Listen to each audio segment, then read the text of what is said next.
କୋଲକାତାରେ ଇଂଲଣ୍ଡ ବିପକ୍ଷରେ ଅଭିଷେକ ଶର୍ମାଙ୍କ ରନ୍ ବର୍ଷା। ଜୟ ଜଗନ୍ନାଥ ବନ୍ଧୁଗଣ। ଭାରତ ଏବଂ ଇଂଲଣ୍ଡ ମଧ୍ୟରେ 5 ମ୍ୟାଚ୍ ବିଶିଷ୍ଟ ଟି20 ସିରିଜ୍ ଖେଳାଯାଉଛି। ଏହି ସିରିଜର ପ୍ରଥମ ଟି20 ମ୍ୟାଚ୍ କୋଲକାତାର ଇଡେନ୍ ଗାର୍ଡେନରେ ଜାନୁଆରୀ 22 ତାରିଖରେ ସନ୍ଧ୍ୟା 7ଟାରେ ଖେଳାଯାଇଥିଲା। ଏହି ମ୍ୟାଚ୍ରେ ଭାରତ ଦଳର ଯୁବ ଖେଳାଳିମାନେ ଇଂଲଣ୍ଡ ବିପକ୍ଷରେ ଦମଦାର ପ୍ରଦର୍ଶନ କରିଛନ୍ତି। ବ୍ୟାଟିଂ ଏବଂ ବୋଲିଂରେ ଭାରତୀୟ ଖେଳାଳି ମାନେ କମାଲ କରି ଦେଖାଇଛନ୍ତି। ବନ୍ଧୁଗଣ, ଆମେ ଆପଣମାନଙ୍କୁ କହିବୁ ଏହି ପ୍ରଥମ ଟି20 ମ୍ୟାଚ୍ରେ ଭାରତୀୟ ଖେଳାଳିଙ୍କ କମାଲ ବିଷୟରେ।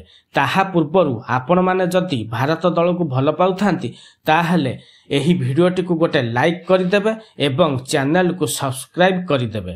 ଭାରତ ଏବଂ ଇଂଲଣ୍ଡ ମଧ୍ୟରେ ଚାଲିଥିବା ଟି20 ସିରିଜର ପ୍ରଥମ ମ୍ୟାଚ୍ ବହୁତ ରୋମାଞ୍ଚକପୂର୍ଣ୍ଣ ହୋଇଛି। ଏହି ମ୍ୟାଚ୍ରେ ଭାରତ ଦଳର ଅଧିନାୟକ ସୂର୍ଯ୍ୟକୁମାର ଯାଦବ ଟସ୍ ଜିତି ପ୍ରଥମେ ବୋଲିଂ କରିବା ପାଇଁ ନିଷ୍ପତ୍ତି ନେଇଥିଲେ। ଏହାପରେ ଇଂଲଣ୍ଡ ଦଳ ବ୍ୟାଟିଂ କରିବାକୁ ଆସିଥିଲା। ଇଂଲଣ୍ଡ ଦଳର ଖେଳାଳି ସଲ୍ଟ ଏବଂ ଡକେଟ୍ ଏହି ଦୁଇ ଖେଳାଳି ଓପନିଂ ଯୋଡ଼ି ଭାବେ ଆସିଥିଲେ। ଏମାନଙ୍କୁ ବୋଲିଂ କରିବାକୁ ଆସିଥିଲେ ଭାରତ ଦଳର ଅର୍ଶଦୀପ ସିଂ।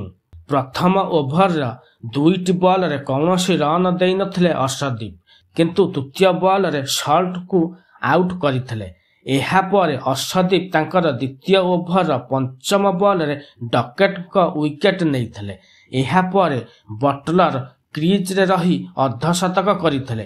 ଲାଗୁଥିଲା ଯେମିତି ଇଂଲଣ୍ଡ ଦଳ ଭାରତ ଦଳ ଆଗରେ ଏକ ବଡ଼ ସ୍କୋରର ବିଜୟ ଲକ୍ଷ୍ୟ ରଖିବ, କିନ୍ତୁ ଭାରତୀୟ ଖେଳାଳିମାନେ ଏମିତି କରିବାକୁ ଦେଇନଥିଲେ। ଭାରତୀୟ ଖେଳାଳିମାନେ ଏହି ମ୍ୟାଚ୍ରେ କମାଲ କରି ଦେଖାଇଛନ୍ତି।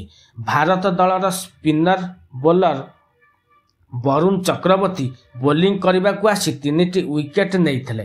ତାଙ୍କ ସହିତ ଅର୍ଶଦୀପ ସିଂ, ହାର୍ଦ୍ଦିକ ପାଣ୍ଡ୍ୟା ଏବଂ ଅକ୍ଷର ପଟେଲ 2ଟି ଲେଖାଏଁ ୱିକେଟ୍ ନେଇଥିଲେ, ଯାହାଫଳରେ ଇଂଲଣ୍ଡ ଦଳ 20 ଓଭରରେ ସମସ୍ତ ୱିକେଟ୍ ହରାଇ 132 ରନ୍ କରିପାରିଥିଲା।